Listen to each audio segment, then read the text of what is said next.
culture is the heart of the deaf community everywhere in the world. Language and culture are inseparable.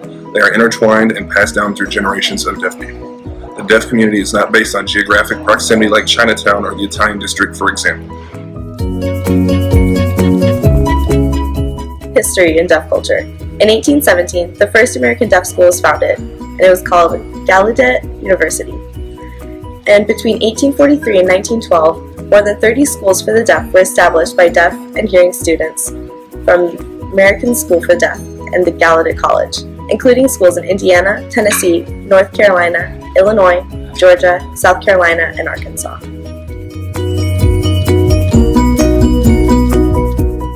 A person is a member of the deaf community if he or she identifies as a member of the deaf community, and if other members accept that person as a member. Very often, this acceptance is strongly linked to competence in a sign language. Identification with the deaf community is a personal choice.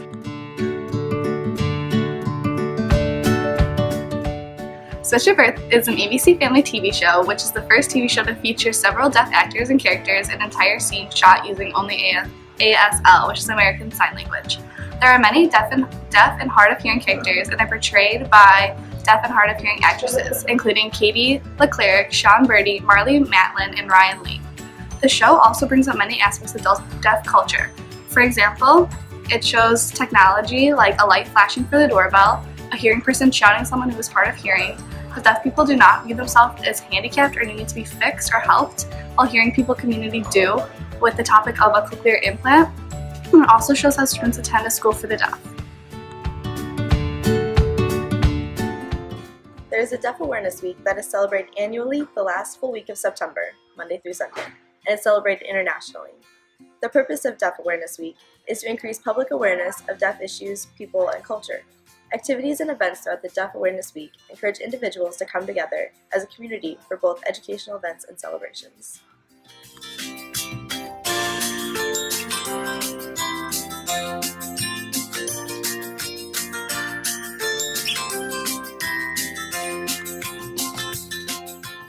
I feel a great kinship with English language learners because I always tell my students, if you can develop English in a deaf student, you can develop it with anyone.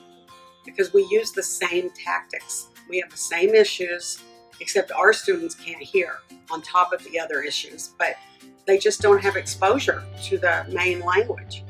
They don't have a consistent, fluent model. And so that's the problem. It's not a problem up here.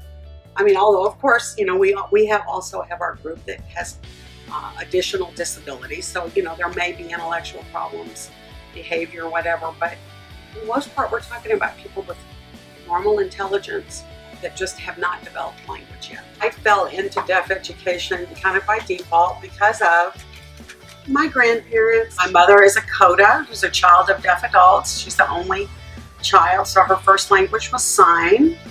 And so that's how I got into it. I'm all about language. My area is language development, so I teach language methods for teaching students who are deaf and hard of hearing. I do the language practicum class, and I also do what we call an itinerant class, which is for our seniors who are learning to be teachers who travel from school to work with kids that are in gen ed classrooms. But language is my most important and wonderful, exciting area. That's my passion, is developing language.